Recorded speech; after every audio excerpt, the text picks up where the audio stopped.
नमस्कार। राव एकेडमी के online platform पे मैं हृदय शर्मा आपका स्वागत करता हूं। साथियों, आज हम इस सेशन में जिस मुद्दे को डिस्कस करने वाले हैं वो मुद्दा ये है कि हमने देखा कि पहलगाम हमले के बाद अब भारत सरकार ने एक निर्णायक कदम उठाते हुए जो 1960 में सिंधु जल समझौता हुआ था, इंडस वाटर ट्रीटी हुई थी, उस इंडस वाटर ट्रीटी को भारत सरकार ने ये कहते हुए सस्पेंड कर दिया कि पानी और खून एक साथ नहीं हो सकता। हमने अपना पूरा व्यापार पाकिस्तान से बंद कर दिया।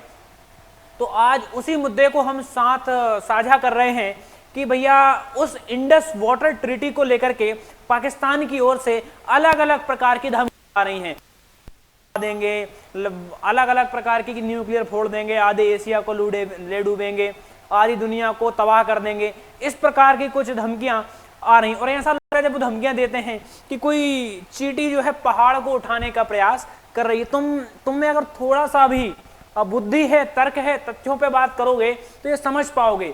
अगर तुम आधा भारत या आधी दुनिया उड़ाने की बात करोगे, तुम्हारा अस्तित्व खत्म हो जाएगा। वर्तमान सरकार में जो दो भाई बैठे हुए हैं, आतापी बातापी, वो मोदी जी और अमित शाह, ध्यान रखना, ये करने से पहले सोच लेना थोड़ा सा, क्योंकि दूरबीन हाथ में रख के ढूंढेंगे भी ना तो पाकिस्तान मिलेगा नहीं, इतनी तुम्हारी हैसियत नहीं है। मुद्दे पे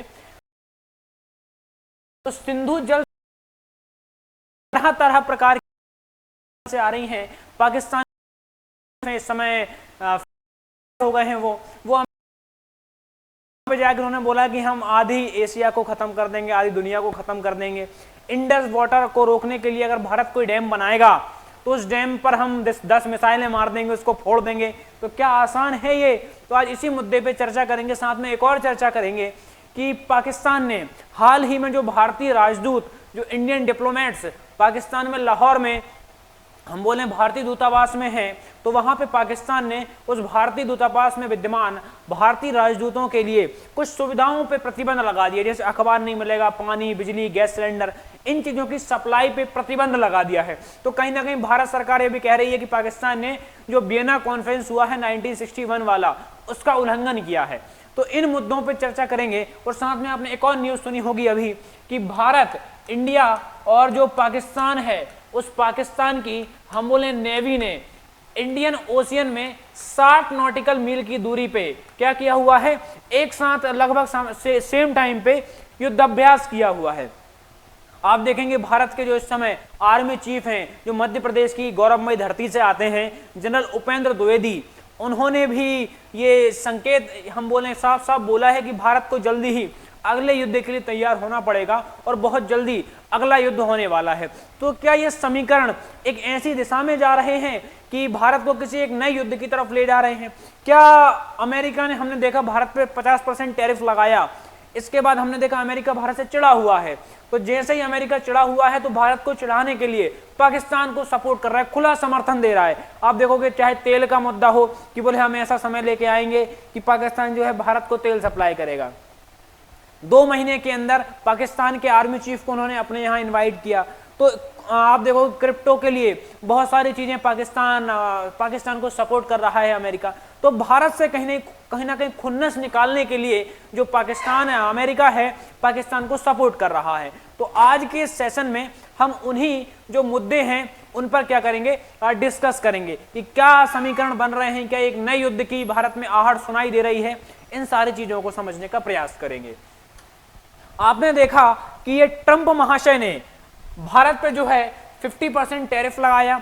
एक्चुअली इन्होंने भारत पे जो रशिया इंडिया बॉन्ड है, रशिया इंडिया बॉन्ड है, इस बॉन्ड को कहीं ना कहीं ब्रेक करने के लिए इन महोदय ने भारत पे दबाव डालने का प्रयास किया। लेकिन जब भारत इन महोदय के, महाशय के दबाव में नहीं आया तो उन्होंने भारत को टैरिफ के दबाव से, टैरिफ की राजनीति से दबाने का प्रयास किया।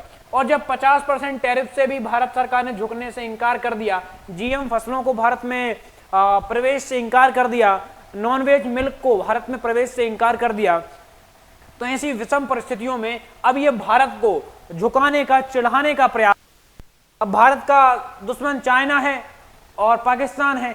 चाइना को सपोर्ट कर नहीं सकते क्योंकि चाइना इनका भी कॉम्पिटिटर है। बचता कौन है? पाकिस्तान, जिसको इज्जत की बहुत भूख है। पाकिस्तान नामक कंट्री को दुनिया में कोई इज्जत नहीं देता, उसको थोड़ी सी इज्जत मिल जाए जाके उसकी गोद में बैठ जाता है वो। तो बस इन्होंने पाकिस्तान को इज्जत देना शुरू करी तो वो जाके इनकी गोद में बैठ गया। अब जो उनकी गोद में बैठा थी उसको सपोर्ट करने लगे, उसको सपोर्ट। आप देखो चाहे ऑयल का मुद्दा हो कि भारत चाहे पाकिस्तान जो है भारत को ऑयल सप्लाई करेगा, इन्होंने सेकंड टाइम 2 महीने के अंदर पाकिस्तान के जो आर्मी चीफ हैं जनरल आसिफ मुनीर, वो मुल्ला मौलवी, उसको दोबारा से वहां बुलाया। अच्छा, उसने अभी अपन डिस्कस करेंगे, वहां पे एक स्टेटमेंट दिया, क्या हुआ वो सारी चीजों को डिस्कस करेंगे। तो ये अपन ने देखा कि ट्रंप महाशय जो हैं भारत से चिढ़े हुए हैं, और जब भारत से चिढ़े हुए हैं ऐसी परिस्थितियों में भारत के यहाँ खुन्नस निकालने के लिए, भारत को और ज्यादा इरिटेट करने के लिए ये भारत के दुश्मन नंबर 1 पाकिस्तान को अपने यहाँ इनवाइट करते हैं। खबर बनती है कि Asif Munir to visit US second time in 2 month, मतलब 2 महीनों में दूसरी बार जनरल आसिफ मुनीर को अमेरिका ने अपने यहां आमंत्रित किया है। भारत को चिढ़ाने के लिए किया है तो बड़ी सामान्य सी बात है। दिक्कत ये नहीं है कि इन्होंने इनको इनवाइट किया, समस्या ये है कि ये आसिफ मुनीर जो है वहां पाकिस्तान मूल के नागरिकों, एक्चुअली वहां पे मैंने आपको एक सेशन में बताया था वहां का जो क्यों बुलाया इनको, तो अमेरिका की जो सेंट्रल कमांड है उसका हेड है जनरल कुरिल्ला। तो जनरल कुरिल्ला का जो विदाई समारोह है, उस विदाई समारोह में भाग लेने के लिए पाकिस्तान को बुलाया है, इनके आसिफ मुनीर को बुलाया हुआ है। इसके बाद वहां पे अमेरिका में फ्लोरिडा, आप जानते हैं एक जगह है जो रसदार फलों के लिए फेमस है, फ्लोरिडा में पाकिस्तानी मूल के कुछ लोगों ने एक डिनर रखा। उस डिनर में फोन ले जाना अलाउ नहीं था, तो इसकी वीडियो फुटेज जारी नहीं हो पाई है, बस पेपरों में इसकी कटिंग चल रही है, ठीक है।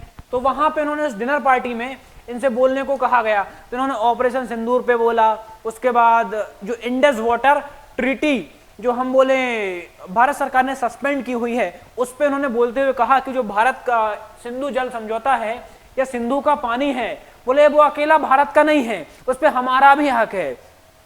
और इनसे बोला कि भैया वो तो उन्होंने सस्पेंड कर दिया, इंडस वाटर ट्रीटी 1960 वाली जो संधि है, बोले उसको भारत सरकार ने बंद कर दिया है।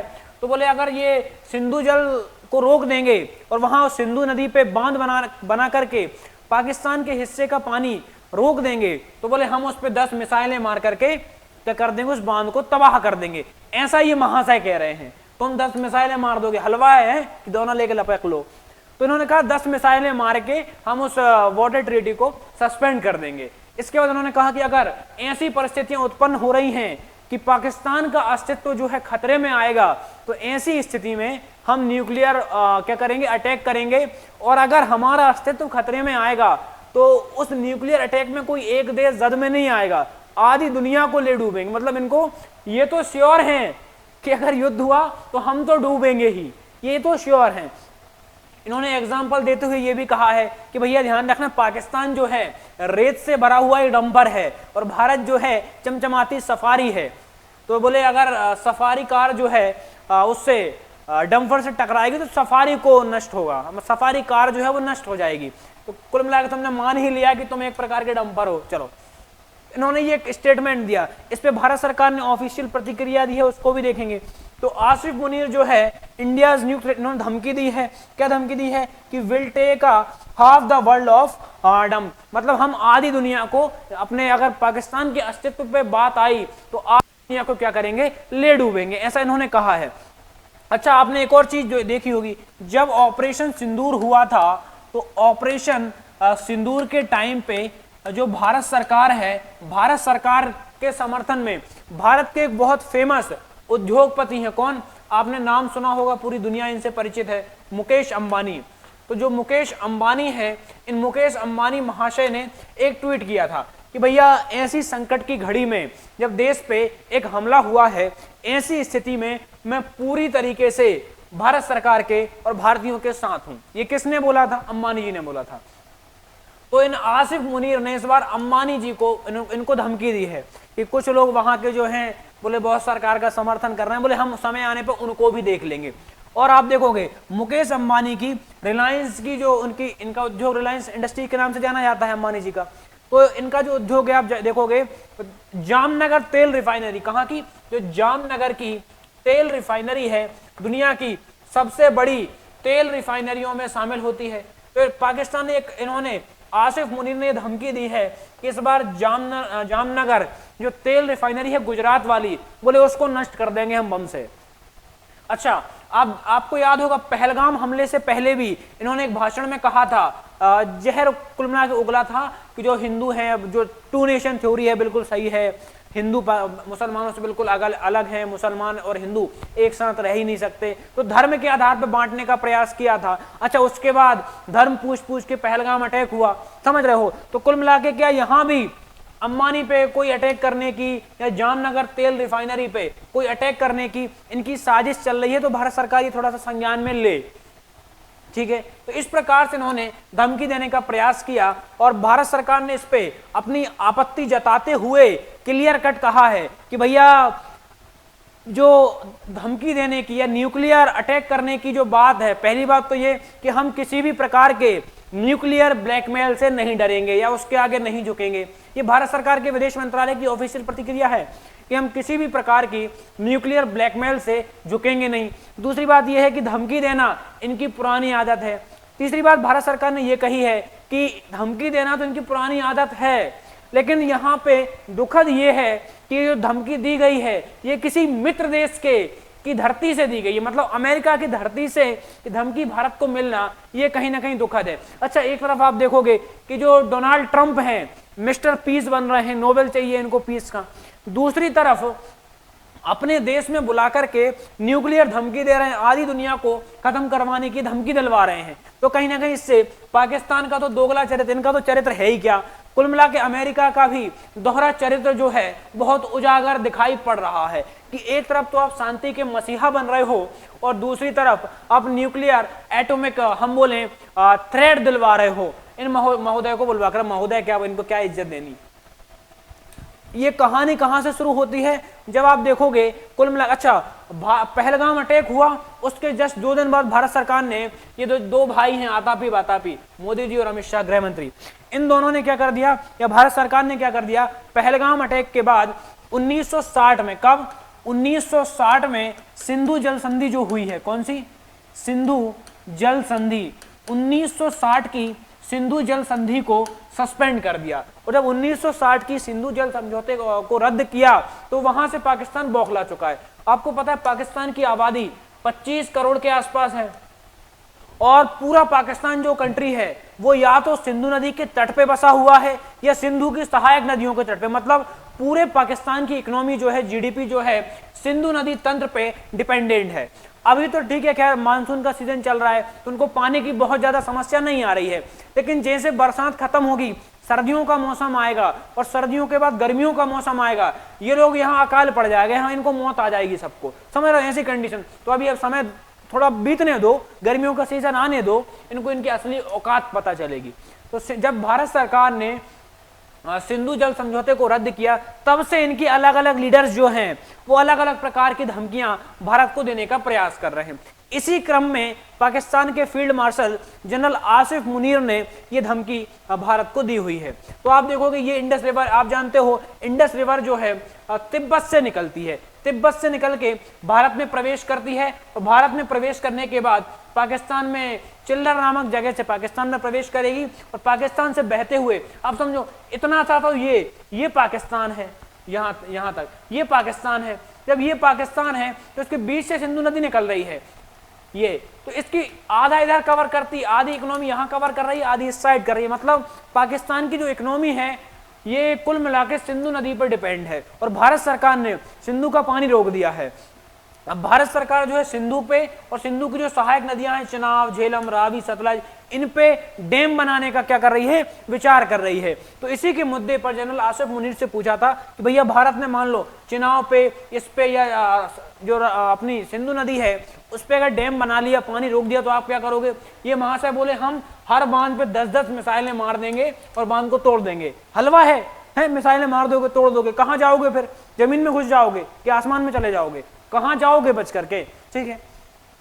तो कुल मिलाकर यहां से पूरा रायता फैलना शुरू होता है। इस पे भारत सरकार ने अपनी ऑफिशियल प्रतिक्रिया दर्ज करवा दी है। पाकिस्तान के जो प्राइम मिनिस्टर हैं उन्होंने भी कहा था कि India's decision to suspend Indus water treaty an act of war. ये पाकिस्तान के प्रधानमंत्री हैं, कौन, शहबाज शरीफ, इन्होंने क्लियरली ये कहा था, क्या कहा था कि अगर इंडिया जो है सिंधु नदी के जल को या सिंधु जल समझौते को रद्द करता है, उसके पानी को रोकता है, तो ये कंप्लीटली एक्ट ऑफ वॉर माना जाएगा। अब तो रोक तो दिया, आ जाओ निपट लेते हैं, फरिया लेते हैं, क्या दिक्कत है। तो ये एक्ट ऑफ वॉर था, तो भारत सरकार ने इनके दबाव में फिर भी आने का आई नहीं और सिंधु जल समझौते को बहाल नहीं किया। तो भारत सरकार ने तब भी इनके दबाव में नहीं आए। न्यूक्लियर क्लियरली प्रधानमंत्री जी ने बोल दिया था कि किसी भी प्रकार का न्यूक्लियर ब्लैकमेल जो है भारत नहीं सहेगा। ठीक है, आगे बढ़ते हैं तो हमको समझ में आता है। इसके बाद यूएस में क्या हुआ है, in US Pakistan army chief Asif Munir threats to hit Reliance Jamnagar refinery. मैंने अभी बताया था कि ऑपरेशन सिंदूर के टाइम पे भारत के मशहूर उद्योगपति मुकेश अंबानी ने ये ट्वीट करते हुए कहा था कि मैं पूर्णतः भारत सरकार के साथ हूं और भारत सरकार के लिए हर तरीके से अवेलेबल हूं, इन्होंने कहा था। जब इन्होंने ये बात कही तो अब आसिफ मुनीर जो है ये कह रहा है मैं मुकेश अंबानी को भी देख लूंगा और जो रिफाइनरी है जामनगर वाली बोले उसको भी देख लूंगा, कुल मिलाकर उसको टारगेट करूंगा। ध्यान रखना ये आदमी खरीद के मत डालेगा, इतना पैसा एशिया का आज भी, दक्षिण पूर्व एशिया है उसका आज भी सबसे रिच आदमी है ये, तो वहां टकराने का प्रयास मत करना। हालांकि उससे पहले इंडियन आर्मी इंटेलिजेंस जो ब्यूरो है वही आपको समझौता कर देंगे। अज्ञात आदमी आएगा और गोली मार के बाहर। आगे बढ़ते हैं। अच्छा, ये तो होगी पाकिस्तान की बात। हमने देखा कि भारत में अपने जो आर्मी चीफ हैं, आर्मी चीफ कौन है भैया, आपको पता होगा भारत के जो आर्मी चीफ हैं जनरल उपेंद्र द्विवेदी। कौन? जनरल उपेंद्र द्विवेदी। आपको पता होगा ये मध्य प्रदेश की धरती से आते हैं, जनरल उपेंद्र द्विवेदी। तो जनरल उपेंद्र द्विवेदी ने एक कार्यक्रम को संबोधित करते हुए ये बहुत क्लियरली कहा है, क्या कहा है कि भैया भारत को आने वाले समय में बहुत जल्दी एक अगले युद्ध के लिए तैयार होना पड़ेगा, अगले युद्ध के लिए अपनी तैयारियां करनी पड़ेंगी। और ये तैयारियां होंगी, ये जो अगला युद्ध होगा ये केवल सेना के स्तर पे नहीं होगा, देश की जनता की भी इसमें पूर्णतः भागीदारी होगी। तो इनके इस बयान के क्या मायने निकाले जा सकते हैं? क्या भारत पे कोई अगला संकट आने वाला है? क्या कोई अगला युद्ध भारत पे थोपा जा सकता है? आप देखोगे, आपको ये तो बहुत क्लियरली पता है कि हमारे आसपास दो तो हमारे दुश्मन बहुत स्पष्ट बैठे हुए हैं। एक है चाइना, ये दुश्मन हमारा मेन कॉम्पिटिटर, दूसरा है पाकिस्तान, एक ये हमारा दुश्मन है और पाकिस्तान इस समय कुछ ज्यादा उछल रहा है। दूसरी बात ये हमारा सपोर्टर रसिया है। अब तक जो 21वीं सदी के नए समीकरण बने थे उन समीकरण में हम ये देख रहे थे कि अमेरिका जो है कहीं ना कहीं भारत के फेवर में होता हुआ दिखाई दे रहा है। लेकिन जब से रशिया यूक्रेन वॉर हुआ और जब से टैरिफ वॉर स्टार्ट हुआ है तब से कहीं ना कहीं अमेरिका भी भारत का खुला प्रतिरोध करता हुआ दिखाई दे रहा है। तो ऐसी स्थिति में चीन जो है पाकिस्तान को सपोर्ट करता है। पाकिस्तान तो उनके पास है ही नहीं, वो तो फ्री हैं, खाली घूम रहे हैं। तो इनको पाकिस्तान को चाइना सपोर्ट कर सकता है, अमेरिका सपोर्ट कर सकता है। यह समीकरण समझ में आ रहा है किसको? जनरल उपेंद्र द्विवेदी को। इसीलिए इन्होंने कहा है कि भारत को बहुत जल्दी आने वाले समय में अगले युद्ध के लिए तैयार हो जाना पड़ेगा। ये किसने कहा है? जनरल उपेंद्र द्विवेदी ने। कुल मिला के भारत के खिलाफ चाइना, पाकिस्तान, अमेरिका ये तीनों एक साथ होकर के, या हम बोलें कहीं ना कहीं भारत को कुल मिला के लड़ने की हिम्मत केवल पाकिस्तान कर सकता है, क्योंकि लेकिन इसको बैक सपोर्ट चाइना कर सकता है, अमेरिका कर सकता है। जैसे अभी ऑपरेशन सिंदूर के टाइम पे हुआ, चाइना ने पाकिस्तान का खुलकर के सपोर्ट किया और अमेरिका ने भी पाकिस्तान का क्लियरली सपोर्ट किया है। और ये सपोर्ट की ही लड़ाई टैरिफ वॉर तक पहुंची है कि भैया बस एक बार आप मान लो कि भारत पाकिस्तान के बीच में सीज फायर हमने करवाया है। ये कुल मिला के एक रणनीति बन रही है। इसलिए जनरल जो उपेंद्र द्विवेदी साहब हैं उनको ये फील हो रहा है और इस आने वाले खतरे से ये देश को आगाह करवा रहे हैं। इसके बाद हमने देखा कि पाकिस्तान ने तरह तरह प्रकार की धमकियां जो है इंडस वाटर ट्रीटी को लेकर के उस समय से लेकर के आज तक दी हैं। चाहे वहां के राष्ट्रपति आसिफ जरदारी हों, प्रधानमंत्री शहबाज शरीफ हों, बिलावल भुट्टो हों, अलग अलग प्रकार के जो नेता हैं उन्होंने अलग अलग प्रकार की धमकियां दी हुई हैं। अभी आज सुबह की, जिस दिन मैं ये वीडियो रिकॉर्ड कर रहा हूं, उस दिन सुबह की ये धमकी है। शहबाज शरीफ ने भारत को क्लियरली धमकी दी है। क्या धमकी दी है? कि भारत एक बूंद भी, इन्होंने लाहौर में एक प्रोग्राम को संबोधित करते हुए कहा है कि भारत एक बूंद पानी भारत छीन नहीं सकता पाकिस्तान से। इन्होंने ये कहा है कि भारत नदी के प्रवाह को रोकने की कोशिश ना करे, और अगर ऐसी कोशिश करेगा तो इसे क्या मानेंगे, बोले इसे मानेंगे हम एक्ट ऑफ वॉर। क्या मानेंगे, इसे मानेंगे एक्ट ऑफ वॉर मानेंगे। ये कौन कह रहा है, ये पाकिस्तान कह रहा है। समझ में आ रही है, पाकिस्तान के प्राइम मिनिस्टर कह रहे हैं। ठीक है, मान लेना एक्ट ऑफ वॉर, क्या दिक्कत है। एक तो ये चीज हुई कि कुल मिलाकर इंडस वाटर को लेकर के तो हम बोले डिस्प्यूट चल रहा है, उसको लेकर के हमने चीजों को समझने का प्रयास किया। जनरल उपेंद्र द्विवेदी ने जो एक नई कहानी बताई वो ये थी कि इस समय आप देखोगे अरेबियन सी में, कहां पे, अरब सागर में एक नई घटना चल रही है 9 से लेकर के 11 अगस्त के बीच में। कब, 9 से 11 अगस्त को न्यूज बनी हुई है। 9 से 11 अगस्त को एक तरफ आप देखोगे अपनी हम बोले इंडियन नेवी है, इंडियन जो नेवी है, इस इंडियन नेवी ने क्या किया हुआ है, इंडियन नेवी, दूसरी तरफ पाकिस्तान नेवी है, इनकी काय की नेवी, ठीक है, खैर पाकिस्तान नेवी है। इन दोनों ने कहते हैं एक दूसरे से 60 नॉटिकल मील पे अपने अपने वॉर एक्सरसाइज किए हुए हैं। क्या किया है, वॉर एक्सरसाइज जो है की हुई है दोनों अपनी, मतलब इंडियन नेवी ने और पाकिस्तान की नेवी ने अरब सागर में एक दूसरे से मात्र 60 नॉटिकल मील की दूरी पे एक मतलब सेम समय पे अपनी अपनी जो है वॉर एक्सरसाइज किए हुए। इसमें भारत में आप देखोगे भारत ने 105 अपने जंगी जहाजों को अरब सागर में उतार दिया था। समझ रहे हो बात को, तो किस स्तर पे ये तैयारियां हो रही हैं समझ में भारत को भी आ रहा है, और कि पाकिस्तान कुछ ना कुछ हरकत करेगा, और इस बार जो हरकत करेगा ध्यान रखना छोड़ा नहीं जाएगा, है ना। ये पुरानी सरकारों का दौर नहीं है कि युद्ध क्षेत्र जो है वापस हो जाएंगे, वापस नहीं होंगे, जहां तक फौज पहुंचेगी वो क्षेत्र शामिल होगा। तो आपने देखा कि India Pak to hold simulated naval drill, तो नेवल ड्रिल के लिए जो भारत इंडियन नेवी ने और पाकिस्तानी नेवी ने जो है नोटम जारी किया हुआ था कि भैया 9 से 11 अगस्त को हम यहाँ पे युद्ध अभ्यास करेंगे, तो कोई भी यहाँ से निकले ना, मतलब कोई भी प्लेन वगैरह इस समय इस आसमान से अरब सागर के आसमान से ना गुजरे, है ना, नहीं तो दिक्कत हो सकती है। ठीक है, इसके बाद एक घटना और हुई। अब मैंने अभी आपको स्टार्टिंग में बताया था कि जो पाकिस्तान में भारतीय उच्चायुक्त हैं, भारतीय राजदूत का पूरा स्टाफ है, उस स्टाफ को वहां जब ये रहते हैं तो राज स्टाफ में उनके जो आवास हैं वहां पर पे गैस, पानी, समाचार पत्र, अखबार, इन सारी चीजों की सप्लाई हर कंट्री उनको करवाती है ये, और उनको अलग अलग प्रकार की हम बोले क्या दी जाती हैं, अलग अलग प्रकार की हम कह सकते हैं कि भाई साहब वो दी जाती हैं, सुविधाएं दी जाती हैं। साथ में अब भारत के राजदूत दुश्मन देश में पाकिस्तान में है तो उनको सुरक्षा भी देनी होगी।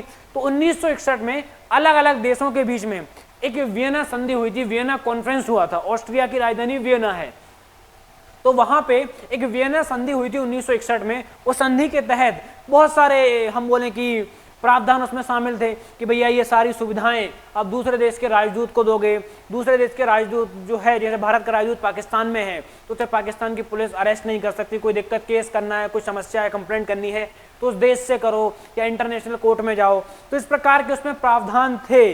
तो पाकिस्तान ने एक ऊंची हरकत ये की है, क्या की है कि भैया भारतीय जो उच्चायुक्त हैं उनकी हम बोले गैस सप्लाई, पानी सप्लाई, अखबार सप्लाई, इन चीजों की सप्लाई पे प्रतिबंध लगा दिया है। तो भारत सरकार से इस पे ऑफिशियल क्या आई है, प्रतिबंध आया, हम बोले रिएक्शन आया है।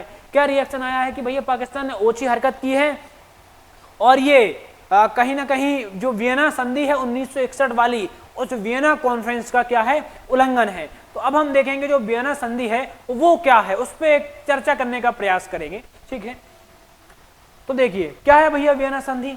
पहली बात ये मुद्दा क्या है, तो इस्लामाबाद से न्यूज आई है कि पाकिस्तान ने जो भारतीय राजदूत हैं उन भारतीय राजदूत के घर का पानी एवं गैस आपूर्ति बंद कर दी है, साथ ही समाचार पत्र भी बंद कर दिए हैं। तो आपने क्या क्या बंद किया, जो पानी की सप्लाई है, जो गैस सप्लाई है और जो समाचार पत्र हैं, इनकी जो आपूर्ति है उसको बंद कर दिया है।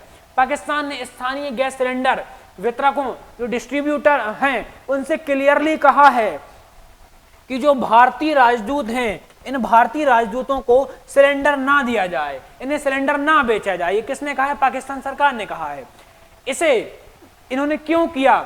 इसे ऑपरेशन सिंदूर का प्रतिशोध लेने के लिए पाक की मतलब कार्रवाई माना जा रहा है।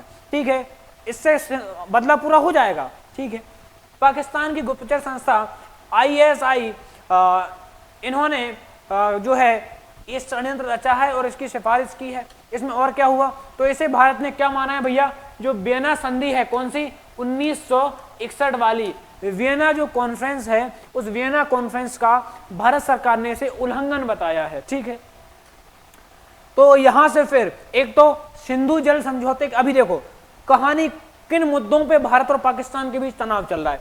एक तो आपने देखा अभी लेटेस्ट पहलगाम जो अटैक हुआ है, कौन सा? जो पहलगाम अटैक हुआ है, उस पहलगाम अटैक को लेकर के भारत पाकिस्तान के मध्य विवाद चल रहा है। दूसरा आप देखोगे जो ऑपरेशन सिंदूर हुआ है, ऑपरेशन सिंदूर एक ऐसा मुद्दा है जो जिसको लेकर के भारत पाकिस्तान में विवाद चल रहा है। तीसरा आप देखोगे सिंधु जल समझौता, इस सिंधु जल समझौते के मुद्दे को लेकर के भारत और पाकिस्तान के बीच में डिस्प्यूट चल रहा है। एक आप देखोगे अभी हाल ही में जो लेटेस्ट मुद्दा अपन ने समझा वियना संधि, तो वियना संधि जो है राजदूतों को लेकर के, तो वियना संधि जो है 1961 वाली, इस वियना संधि को लेकर के इन दोनों देशों के बीच में क्या चल रहा है? डिस्प्यूट चल रहा है। साथ में आप देखोगे एक और डिस्प्यूट ये है कि हर बार पाकिस्तान की तरफ से न्यूक्लियर अटैक का जो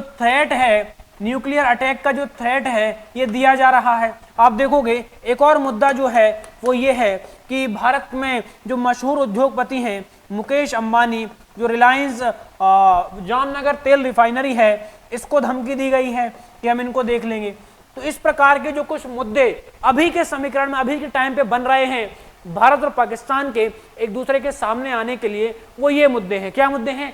पहलगाम अटैक, इससे पूरा मामला गरमाया था, इसके जवाब में भारत ने ऑपरेशन सिंदूर किया, सिंधु जल समझौते को भारत ने सस्पेंड कर दिया, पाकिस्तान ने वियना संधि का उल्लंघन किया है, पाकिस्तान न्यूक्लियर अटैक की धमकियां दे रहा है, पाकिस्तान कह रहा है हम जामनगर जो तेल रिफाइनरी है उसको उड़ा देंगे, फिर हम तुमको उड़ा देंगे, है ना, ऐसा मोदी जी कहेंगे। ठीक है, तो भारत ने क्या माना है कि भैया पाकिस्तान ने जो है वियना जल संधि है, इस वियना जल संधि का क्या किया हुआ है? उल्लंघन किया हुआ। ये कौन कह रहा है? ये भारत सरकार की ऑफिशियल विदेश मंत्रालय की आज सुबह की प्रतिक्रिया है। ठीक है, तो हमने देखा कि वियना संधि जो है ये क्या है, इसको थोड़ा सा समझने का प्रयास करते हैं। तो पहली बात कब हुई है? 1961 में हुई है।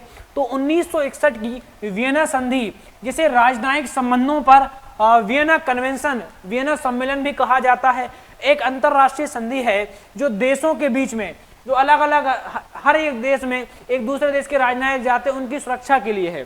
तो देशों के बीच राजनयिक संबंधों के संचालन के लिए रूपरेखा प्रदान कर रही है। इसका मुख्य उद्देश्य क्या है कि राजनयिकों के माध्यम से अन्य देशों में क्या करना? मैत्रीपूर्ण संबंध स्थापित करना, और जो राजनयिक हैं उन राजनयिकों को कुछ विशेषाधिकार देना ताकि उनकी सुरक्षा जो है सुनिश्चित हो सके, उनको उस देश में कोई समस्या का सामना ना करना पड़े। इसके लिए राजनयिकों की सुरक्षा और सुविधा के लिए, साथ में देशों के बीच में मैत्रीपूर्ण संबंध स्थापित करने के लिए 1961 में विभिन्न संप्रभु देशों के बीच में एक संधि हुई। चूंकि ये ऑस्ट्रिया की कैपिटल वियना में हस्ताक्षरित की गई थी, इसीलिए इसे वियना संधि या वियना सम्मेलन कहा जाता है। ठीक है, कुल मिला के संधि आपको समझ में आ गई। क्या क्या विशेष अधिकार मिलते हैं संधि में?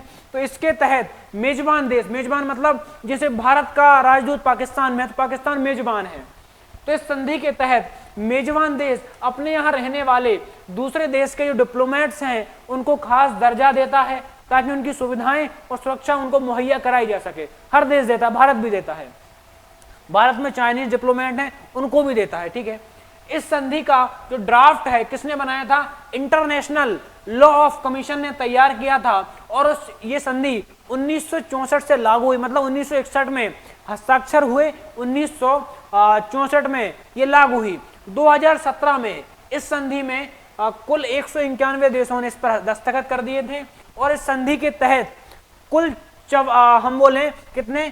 54 आर्टिकल इसमें शामिल हैं। तो वियना संधि में 54 आर्टिकल शामिल हैं। इस संधि के प्रमुख प्रावधान, बहुत सारे प्रावधान हैं, उनमें से एक प्रावधान यह है कि कोई भी देश दूसरे देश के राजनयिकों को किसी भी कानूनी मामले में गिरफ्तार नहीं कर सकता। जैसे फॉर एग्जाम्पल भारत का राजनयिक पाकिस्तान में है, तो पाकिस्तान सरकार चाहे तो भारतीय राजनयिकों को किसी भी मामले में गिरफ्तार नहीं कर सकती। भले कोई भी अपराध किया हो, आपको दिक्कत है उनसे, इंटरनेशनल कोर्ट में जाओ, वहां जाके उनके खिलाफ कार्रवाई करवाओ, जो कोर्ट डिसाइड करेगा वो चीजें फिर होंगी। तो अगर मान लो गिरफ्तार कर लिया, तो जैसे भारत के राजनयिक पाकिस्तान में है और भारतीय राजनयिकों को पाकिस्तान ने गिरफ्तार कर लिया, तो भारत को यह अधिकार मिल जाता है पूरा कि चाहे तो पाकिस्तान पे अटैक कर दे। मतलब अगर कोई देश, मेजबान देश दूसरे देश के राजनयिकों को गिरफ्तार कर लेता है तो इसे एक्ट ऑफ वॉर माना जाता है। यह संधि में लिखा हुआ है। कानूनी मामले में किसी भी राजनयिक को गिरफ्तार नहीं कर सकता। साथ ही राजनयिकों के ऊपर मेजबान देश में किसी भी तरह का कस्टम टैक्स नहीं वसूला जा सकता। यह संधि में प्रावधान है जो वियना संधि हुई है। 1963 में आया नया प्रावधान, क्या था कि 1963 ने संयुक्त राष्ट्र संधि से मिलती जुलती एक और संधि का प्रावधान किया। इस संधि को वियना कॉन्फ्रेंस, ठीक है, कहा गया। इस संधि के आर्टिकल 31 के तहत मेजबान देश दूतावास में नहीं घुस सकता। पाकिस्तान जो है भारतीय दूतावास में नहीं घुस सकता, भले वो पाकिस्तान में है। जैसे आप देखोगे भारत में जितने अलग अलग देशों के दूतावास बने हुए हैं, वो दिल्ली में चाणक्यपुरी, विष्णुपुरी जो जगह है वहां पे बने हुए हैं। तो वहां पे आप देखोगे लाइन से अमेरिका का, पाकिस्तान का, चाइना का दूतावास बने हुए। उनमें भारत सरकार चाहकर भी उन देशों में उन राजनयिकों की परमिशन के बिना नहीं घुस सकती। उन देशों के राजनयिकों पर कार्रवाई, कानूनी कार्रवाई नहीं कर सकती, है ना। दूतावास में वो मेजबान देश की सेना घुस नहीं सकती। उस दूतावास की सुरक्षा की जिम्मेदारी भी उठानी पड़ती है। इसके आर्टिकल 36 के तहत अगर किसी विदेशी नागरिक को कोई देश अपनी सीमा के भीतर गिरफ्तार करता है तो उसे संबंधित देश के दूतावास को बिना किसी देरी के इसकी सूचना देनी पड़ेगी। जैसे भारत में, पाकिस्तान में भारतीय दूतावास है, तो अगर पाकिस्तान सरकार भारत के किसी नागरिक को गिरफ्तार कर रही है, वहां पे अगर गिरफ्तार कर रही है तो उसे ये जानकारी भारतीय दूतावास में देनी पड़ेगी कि भैया हमने आपके देश के एक नागरिक को गिरफ्तार कर लिया है। समझ पा रहे हो बात को। तो कुल मिला के ये संधि विभिन्न देशों में राजनयिकों की सुरक्षा और उनकी सुविधा, हाँ, इसके लिए साथ में राजनयिक संबंधों को मजबूत करने के लिए ये संधि लाई गई थी। और पाकिस्तान ने, जो भारतीय राजनयिक हैं पाकिस्तान में, उनकी गैस सप्लाई, पानी सप्लाई और हम बोले अखबार सप्लाई है, उस पर प्रतिबंध लगा दिया है। तो भारत सरकार ने कहा है कि ये वियना संधि का क्या है, उल्लंघन है। बोले हमने उनको गिरफ्तार भी नहीं किया, कार्रवाई भी नहीं की, उनके दूतावास में घुसे भी नहीं, फिर कैसे उल्लंघन है। तो बोले उस देश के राजनयिकों को सुविधा भी देना होता है, तो आप सुविधा नहीं दे रहे हो, तो वियना संधि का क्या है, उल्लंघन है। आ रही है बात समझ में। तो भारत सरकार ने इसे क्या माना है, वियना संधि का उल्लंघन माना है। तो मैं ये कह सकता हूं, आप समझ रहे होंगे कि ये सारी चीजें जो हैं आपको बेहतर तरीके से समझ में आ गई होंगी। भारत पाकिस्तान के बीच में जो इस समय डिस्प्यूट का मुद्दा चल रहा है, वो मुद्दा भी समझ में आया होगा, वियना संधि भी समझ में आई होगी, इंडस वाटर ट्रीटी भी समझ में आई होगी, और जो भारत पाकिस्तान के बीच क्लैश चल रहा है इस समय, आप देखो भारत कितने मोर्चों पे उलझा हुआ है। Bharat versus America, tariff war, Indo China हमेशा चलता है, इंडो पाकिस्तान इस समय चरम पे है। तो ये सारी परिस्थितियां जो है पैरेलल चल रही हैं। तो हमने प्रयास किया है कि पाकिस्तान के साथ जो टेंशन हमारी चल रही है, इस टेंशन को हम सॉल्व कर सके। तो ठीक है, आगे जो अपडेट्स आएंगे उन अपडेट्स को मैं आपके साथ इसी क्रम में साझा करूंगा और देखेंगे कि ये भारत पाकिस्तान की जो टेंशन है किस दिशा में आगे बढ़ती है। क्या कोई एक नया मुद्दा, एक नया हम बोले फेज भारत पाकिस्तान की तरफ हमें दिखाई पड़ता है, कोई नया समीकरण बनते हुए दिखाई पड़ते हैं। जो भी चीजें होंगी उन्हें आगे के अपडेट्स के साथ हम अगली सेशंस में समझने का प्रयास करेंगे। तब तक के लिए नमस्कार, धन्यवाद, थैंक यू।